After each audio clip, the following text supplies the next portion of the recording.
देखिए यहाँ पर बनाइए समांतर चतुर्भुज। कौन सा चतुर्भुज बोलिए? जिसका आधार बोलिए, जिसका आधार बोलिए ए बी सी डी। यहाँ पर क्या लीजिए? इसके जो आधार है यानी त्रिभुज क्या था और समांतर चतुर्भुज क्या था? सेम। देखिए बाबू डी ई सी का आधार क्या है? B C. No doubt. त्रिभुज एबीसी का आधार है क्या है? B C. यह आपके बुक में दिया, यह आपके बुक में दिया कह रहा है, आप समझिएगा। चल एक ही आधार और क्षेत्रफल भी एक ही है। यदि त्रिभुज की भुजाएं बोली 26 एम 28 एम और 30 एम, ठीक है, और समांतर चतुर्भुज 28 एम के आधार पर स्थित है। Very good. ये 28 एम के आधार पर क्या है? स्थित है। अब भाई तो ये हो जाएगा 26 और ये हो जाएगा 30। No doubt. ये हो जाएगा आपको 26 और ये हो जाएगा 30। आप समझिए इसको कि कह रहा है कि दोनों का क्षेत्रफल भी बराबर है। दोनों का क्या दे रहा है? पर एक समांतर चतुर्भुज के एक आधार लेकिन क्षेत्रफल है तो आधार स्थित है, तो इसकी संगत ऊंचाई ज्ञात कीजिए। इसकी संगत ऊंचाई ज्ञात कीजिए।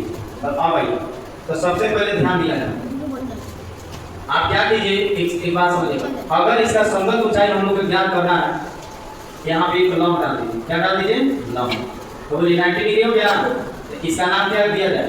A B C D E और इसको रख दीजिए एफ। तो सबसे पहले आप त्रिभुज का क्षेत्रफल, किसका क्षेत्रफल बोलिए? तो त्रिभुज का क्षेत्रफल आइए यहाँ लिखेगा, एक मिनट, दिया है। क्या होगा? दिया है ए बी सी डी एक क्या है? समांतर चतुर्भुज है जिसका आधार लिखेंगे, जिसका आधार त्रिभुज डी ई सी के क्या है? बराबर। क्या हो? बराबर। नो डाउट बराबर। तो यहाँ लिखेंगे त्रिभुज बोलिए, और त्रिभुज में त्रिभुज डी ई सी एस बराबर बोलिए ए प्लस बी प्लस सी वाई में ए प्लस बी प्लस सी वाई में। आइए यहाँ पे ए का वैल्यू बोल दीजिए, कोई नहीं लिख सकते। 26 प्लस 30 प्लस 28 वाई का बोलिए, ऐड करिए कितना हो जाएगा? 8 6 14 के 4 हाथ में 1 की बोलिए 3 2 5 5 2 7 कितना हो जाएगा? Very good. 84 बाई 2 कितना बार आ जाएगा जी? कितना बार में? सॉरी यहाँ पे 2 हो जाएगा। तो ये हो जाएगा 42 एस का वैल्यू आ गया 42 सी। तो अब लिखेंगे निम्न सूत्र से त्रिभुज बोलिए बी ई सी का क्षेत्रफल, ठीक है बाबू? निम्न सूत्र से त्रिभुज डी ई सी का क्षेत्रफल। No doubt. आइए क्या होता है? एस इंटू रूट अंदर s into s minus a s minus b s minus c. चलिए बोलिए एस का वैल्यू कितना है? 42 माइनस कर दीजिए, पहले इसे घटा लीजिए, फिर 42 माइनस कितना घटा लीजिए? 28 घटा लीजिए, फिर 42 माइनस कितना घटा लीजिए? 26 हो गया। अब तो ये हो जाएगा आपका 42 गुना बोलिए बट कितना जाएगा? इसको बोलिए 14, इसको बोलिए 16। No doubt. एक बात समझिए, 16 के क्षेत्रफल 28 माइनस 40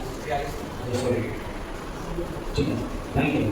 अब आइए तो अब 42 इसको छेड़िए मत, ये तो निकल जाएगा। आइए ये हो जाएगा। अच्छा देखिएगा 14 दिया 42, इसको बोलिए 3 गुने 4, इसको 40 रहने दिया जाएगा, ये हो जाएगा 60। ठीक है, तो अब आपको जोड़ा लगाइए। तो बोलिए 1 14 और 1 14 बाहर आ गया।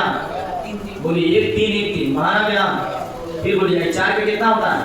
बोलिए 2 और 16 पे कितना होता है? हाँ ठीक है बोल रहे हैं। अब देखिए 14 दिया 42, 4 गुना 8 गुना करिए, 8 गुना 16 के 6 हाथ में 8 का 32 है कितना सीएम स्क्वायर होगा। अब आपको इसमें पूछा है आपसे संगत ऊंचाई बताना, क्या बताना है? अब बन जाएगा बताइए। और समांतर चतुर्भुज का क्षेत्रफल। तो देखिए बुक में क्या बोला है, त्रिभुज के क्षेत्रफल और समांतर चतुर्भुज के क्षेत्रफल आपस में क्या बराबर। तो आपस में बराबर है तो आप समांतर सॉरी त्रिभुज के क्षेत्रफल कितना है 336 स्क्वायर। देखिए समांतर चतुर्भुज का क्षेत्रफल क्या होता है आधार गुणे शीर्ष लंब यानी b गुणे h।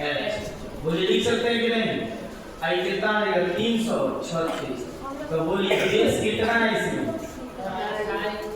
गुना में h बराबर में 336। इसलिए h बराबर बोलिए 336 बटा में कब बराबर जाएगा 12। यही कहाँ हो जाएगा सब